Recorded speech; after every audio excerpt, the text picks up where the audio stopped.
안녕하십니까, 변호사님. 안녕하세요. 법도사 옥변 옥승희 변호사입니다.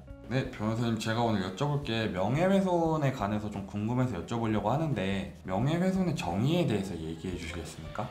이것도 우리 대한민국 형법이 좀 특이한 점인데, 저희는 사실을 적시해서도 명예훼손이 되면 그걸 처벌합니다. 그리고 당연히 또 허위의 사실을 가지고 명예훼손하면 그것도 처벌하고요. 통상적으로 저희들이 하면 허위의 사실 처벌하는 건 그렇다 치는데, 이 사실을 적시를 해도 명예훼손이 되는 경우에는 처벌하고 있습니다. 그러면 명예훼손 같은 경우는 보통 형사사건인 건가요? 민사사건인 건가요? 혼재돼 있죠. 그러니까 일단은 형사적으로도 처벌이 가능하고요.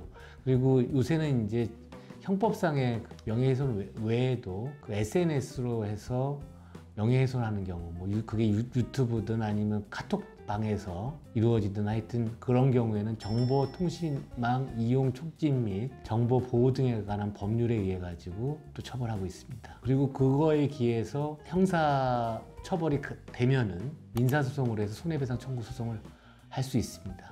그럼 명예훼손죄가 인정이 되려면 어떤 조건 같은 게 필요한가요? 피소되는 사람 같은 경우에는 허위의 사실인지는 사실을 적시했는지 여부가 이제 특정하는 게 중요하고요. 그에 기해서 이제 명예훼손죄가 성립 여부가 판단이 될 것이고, 그 반대되는 사람, 그러니까 피소된 사람들, 피의자의 경우에는 알 권리 차원에서 공익의 목적으로 그러한 사실을 적시를 했을 뿐이다. 그리고 이것은 나는 그 취재원이 말한 것이 허위의 사실이 아니라 진실의 사실이라고 믿을 만한 충분한 이유가 있었기 때문에 그와 같은 사실을 적시했다고 변명하겠죠.